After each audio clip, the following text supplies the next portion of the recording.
25년 전에 건설된 고흥만 방조제가 인근 양식장에 피해를 입혔다는 판결이 나왔습니다.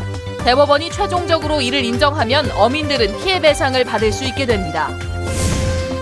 단위 농협별로 햅쌀 수매가 한창이지만 수매 가격은 기대치에 못 미친다는 지적입니다. 농민과 자치단체가 쌀 소비 촉진에 나서고 있습니다. 여수 산단의 국세 일부를 지방세로 돌리라는 요구가 이어지고 있습니다. 정부에 내는 세금은 엄청난 데 비해 정작 여수시에 내는 세금이 적기 때문입니다. 최근 치러진 대학 수능 시험의 가채점 결과를 분석한 자료가 나왔습니다. 지난해보다 합격선이 낮아지고 영어 등 일부 과목 성적이 상위권 변별력을 좌우할 것으로 보입니다. 여러분 안녕하십니까? 벌써 25년 전입니다. 고흥만 방조제는 지난 1990년부터 공사를 시작해 2008년에 준공됐습니다. 이 방조제 때문에 주변 양식어장이 피해를 입었다는 판결이 잇따르고 있습니다. 권남기 기자가 취재했습니다. 길이만 2.8km에 이르는 고흥만 방조제. 당시 간척이 이뤄지면서 방조제 안엔 축구장 1,040개 규모의 담소호가 생겼습니다. 고흥군은 농업 용수를 대거나 수위 조절을 위해 수시로 배수 관문을 열어 담수를 흘려보냈는데 주변에서 새꼬막 등을 양식하던 어민들은 이런 민물 때문에 피해를 입었다고 주장해왔습니다. 물을 담아놨다가 한 번에 막 타버려요. 그리고 그 민물기가 많으니까 그것이 해설 안 할 수가 없어요. 최근 서울중앙지법은 방조제 주변에서 양식어업을 하던 어민이 낸 손해배상 소송에서 정부와 고흥군은 1억 8천여만 원을 배상하라며 어민의 손을 들어줬습니다.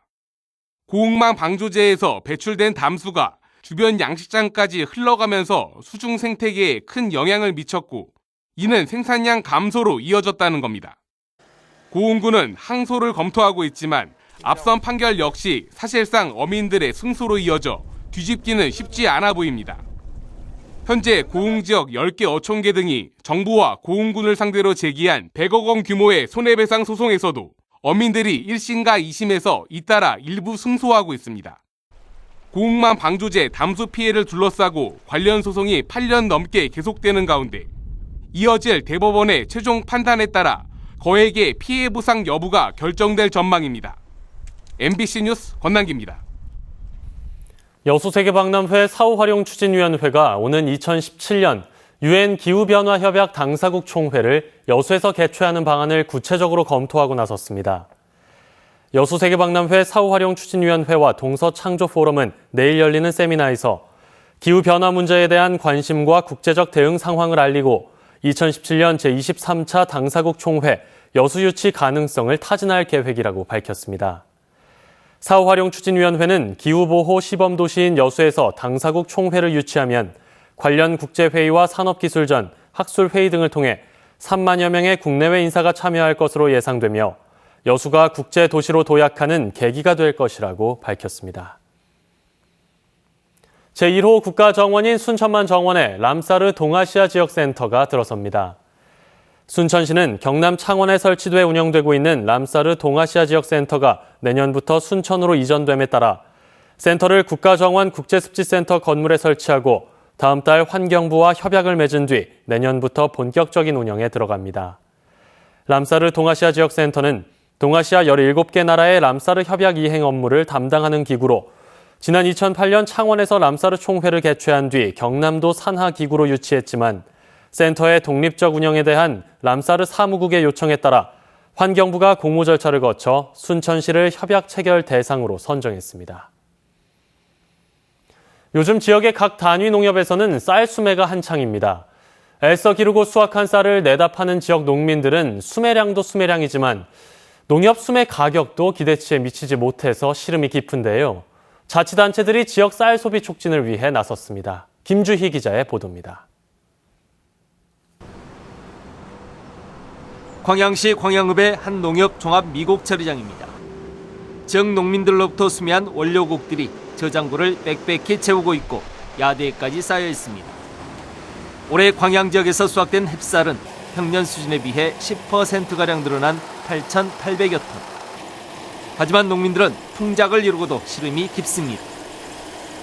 정부와 지역 농협 수매량이 전체 3,900여 톤으로 수확량의 절반 수준에도 미치지 못하고 있기 때문입니다.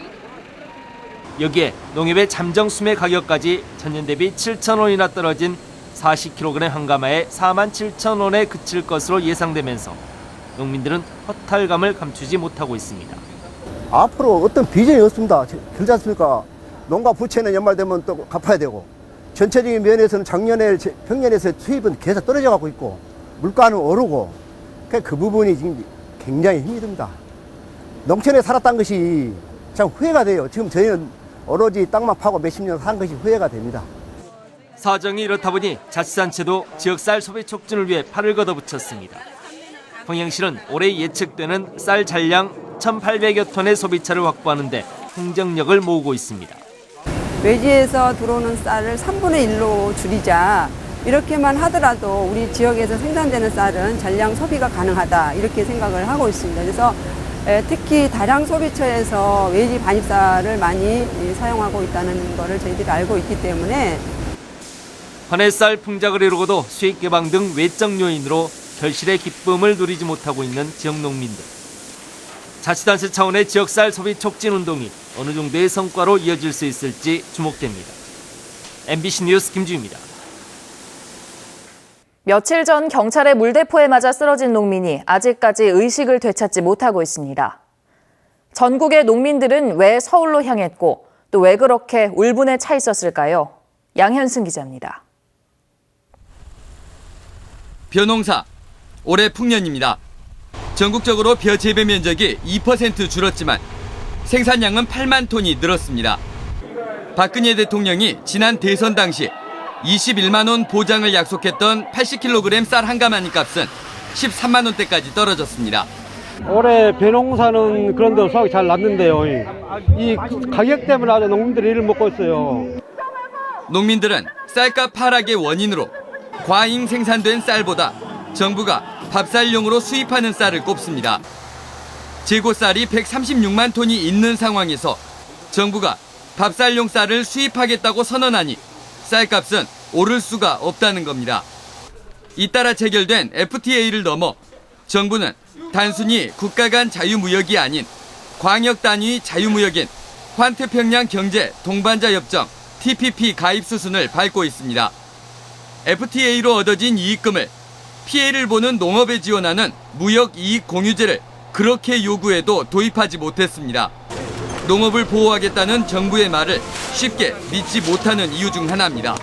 TPP나 FTA 협상에서 쌀을 추가 개방하는 일은 없겠다라고 했는데 이미 쌀 추가 개방이 기정사실화되고 있는 이 TPP 협상을 중단을 해야 한다고 보고 있습니다. 비까지 내리던 지난 14일 서울 민중총궐기에 참여했던 전국 2만여 명의 농민들. 물대포에 맞섰던 농민들에겐 그만한 이유, 절박한 생존의 문제가 있었고 정부에 하고 싶은 말이 있었습니다. MBC 뉴스 양혜승입니다.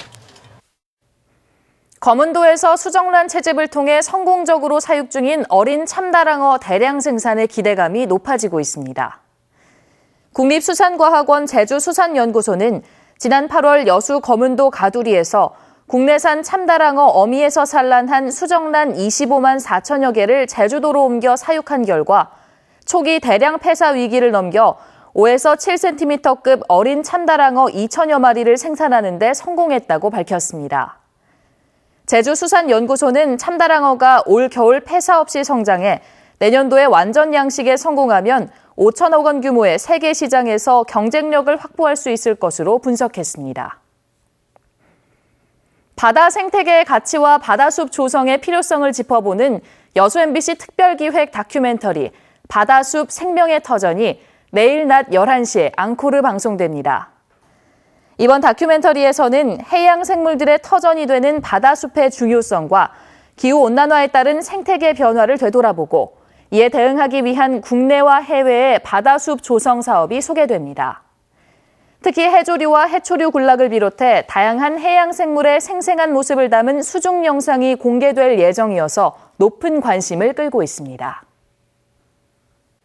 여수 산단의 국세 일부를 지방세로 환원해달라는 주장이 다시 고개를 들고 있습니다. 산단업체들이 정부에 내는 세금에 비해 여수시에 내는 세금이 너무 적다는 겁니다. 김종태 기자입니다. 석유화학 업체가 밀집해 있는 여수산단.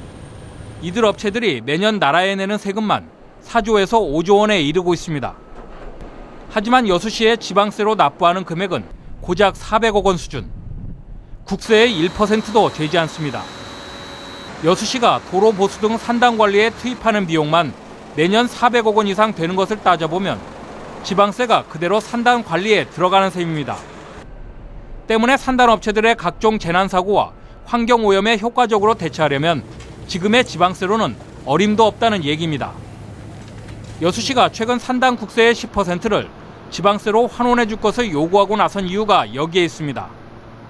국세 일부가 지방세로 전환된다면 산단 관련 도로 관리나 보수 비용뿐만 아니라 환경의 관리에 필요한 비용에 대한 여수시의 예산 부담이 줄어들어 산단 업체에 대한 체계적인 관리가 가능할 것으로 보입니다. 여수시는 그동안 국가산단이 위치한 울산 서산시와 함께 지방세 환원을 정부에 꾸준히 요구해 왔습니다. 하지만 정부는 번번이 다른 자치단체와의 형평성을 이유로 거부했습니다. 다만 여수시의 계속된 요구에 최근 정부가 한 발 물러서 국가산단 기반시설의 유지 보수 비용의 일부는 국가가 지원할 수 있다는 내용을 담은 새로운 법률안 개정을 앞두고 있습니다. 여수산단과 자치단체 간 상생 발전 방안을 다각적으로 모색하고 있는 요즘, 당분간 지방세 환원을 요구하는 여수시의 목소리는 더욱 커질 것으로 예상됩니다. MBC 뉴스 김종태입니다. 2016학년도 대학 수학능력시험의 가채점 결과를 잠정 집계해 분석한 자료가 나왔습니다. 지난해보다 전반적으로 합격 점수대가 떨어지고 일부 과목이 상위권의 변별력을 가늠하는 잣대가 될 것으로 전망됐습니다. 이계상 기자입니다. 지난해 수능과 달리 올해는 평년 수준의 난이도를 유지했다는 게 진학 담당 교사들의 평가입니다. 하지만 수험생들이 6월, 9월 모의평가 등을 통해서 쉬운 시험에만 익숙해져 있다 보니 실제 체감 난이도는 높았던 것으로 나타났습니다.